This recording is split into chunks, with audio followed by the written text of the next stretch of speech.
Selamat pagi, shalom semuanya. Kembali pagi hari ini kita memulai pembelajaran kita untuk kelas 7. Tema pagi hari ini adalah Allah memelihara ciptaannya. Kalau kita melihat dunia ini, alam semesta, ya, kita lihat di langit ada tata surya yang menunjukkan betapa besar, ya, atau maha besar Allah yang telah menciptakan semuanya itu. Tetapi Dia tidak hanya mencipta, tetapi juga memelihara. Dan pemeliharaan Allah tidak pernah berhenti. Meskipun manusia baik secara sengaja ataupun tidak sengaja telah merusak alam, tapi kita lihat manusia dan alam terus berjalan, ya, kehidupannya berlanjut dan dipulihkan. Atau misalnya setelah terjadi tsunami atau bencana alam lainnya, ya, alam tentu saja porak-poranda, ya, kehidupan manusia terganggu, tetapi juga kemudian akan mengalami pemulihan, ya, meskipun semuanya tidak dapat pulih seperti sedia kala, namun manusia dan alam tetap bertumbuh. Setelah Tuhan Allah menciptakan langit dan bumi, seperti dalam kitab Kejadian pasal 1 ayat 1, nah, Dia tidak langsung meninggalkan ciptaannya, meninggalkan dunia untuk berjalan dengan sendirinya. Sebaliknya, Allah terus terlibat di dalam kehidupan umatnya dan tetap memelihara ciptaannya. Allah bukan seperti seorang pembuat jam, ya. Bagaimana pembuat jam? Ketika dia membuat jam, sebuah jam, kemudian setelah berjalan, lalu ya sudah selesai, ya. Jam dibiarkan berjalan dengan sendirinya. Tetapi Allah tidak demikian. Allah membuat bumi dan selanjutnya terus memelihara, dan manusia diberikan tanggung jawab untuk melestarikannya. Jadi perhatian Allah yang terus-menerus atas ciptaan dan umatnya itu merupakan tindakan pemeliharaan Allah yang berlangsung sepanjang masa. Nah, terdapat 3 aspek dalam pemeliharaan Allah. Yang pertama, pelestarian. Dengan kuasanya, Allah melestarikan dunia yang diciptakannya. Pengakuan Daud di dalam Mazmur pasal 36 ayat yang ke-7 mengatakan, "Keadilanmu adalah seperti gunung-gunung Allah, hukummu bagaikan samudera raya yang hebat. Manusia dan hewan kau selamatkan, ya Tuhan." Ini kita lihat ketika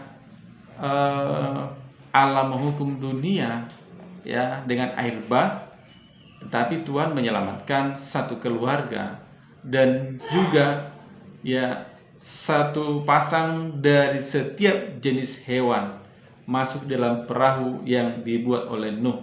Yang kedua, penyediaan.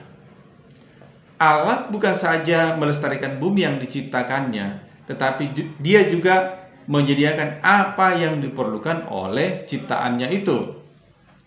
Ketika Allah menciptakan bumi, Dia menciptakan musim, Kejadian 1 ayat 14, dan memberi makan manusia dan hewan dalam Kejadian 1 ayat 29 sampai 30. Setelah air bah menghancurkan bumi, Allah memperbarui janji penyediaan ini dengan berfirman, "Selama bumi masih ada, takkan berhenti-henti musim menabur dan menuai, dingin dan panas, kemarau dan hujan, siang dan malam."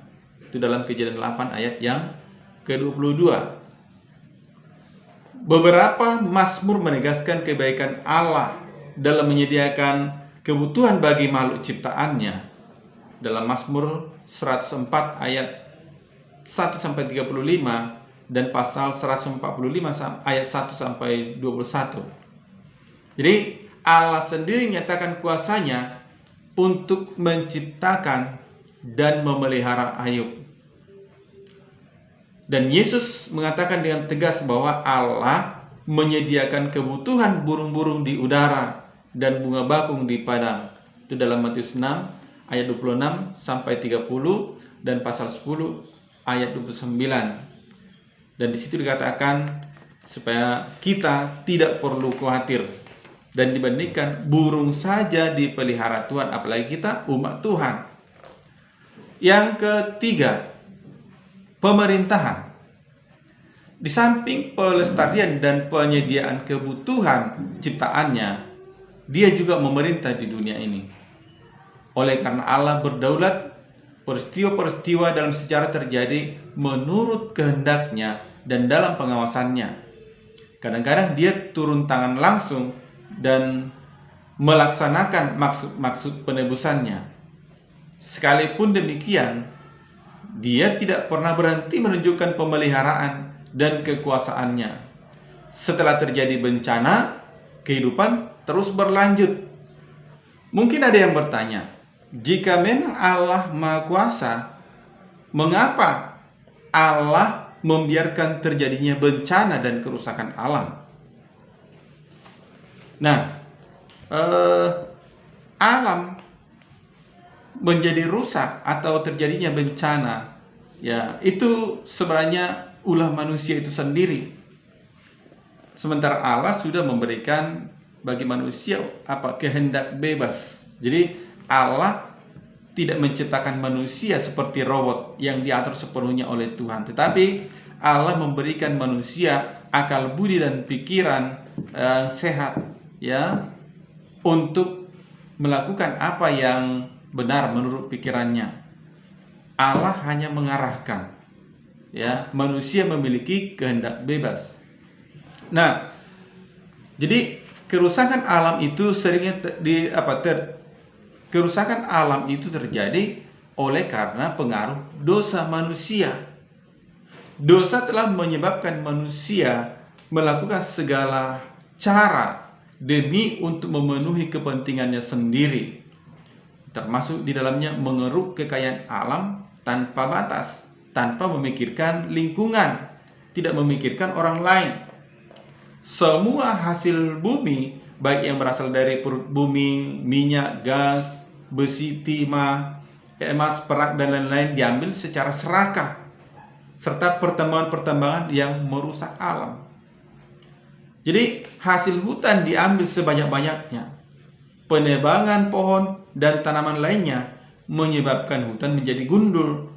Akhirnya terjadi erosi dan banjir yang tak jarang juga menyebabkan manusia menjadi korban. Nah, jadi sebenarnya Allah memberikan manusia kuasa atas alam semesta dalam kitab Kejadian itu adalah untuk memelihara alam semesta ini. Manusia diberikan kuasa untuk menikmati kekayaan alam, tetapi harus dengan bertanggung jawab. Ya. Boleh diambil kekayaan alam, tetapi dilestarikan, dan juga dengan memperhatikan lingkungan. Jangan sampai merusak lingkungan atau menyebabkan orang lain mengalami bencana. Nah, demikian pelajaran kita pagi hari ini. Nah, yang perlu kita ketahui adalah sampai sekarang Allah tetap turut bekerja untuk mendatangkan kebaikan bagi kita. Yang perlu kita kerjakan sekarang adalah tanggung jawab kita memelihara alam dan memanfaatkan alam untuk kebaikan kita, dan tentunya juga untuk kita dapat mempermuliakan nama Tuhan. Shalom.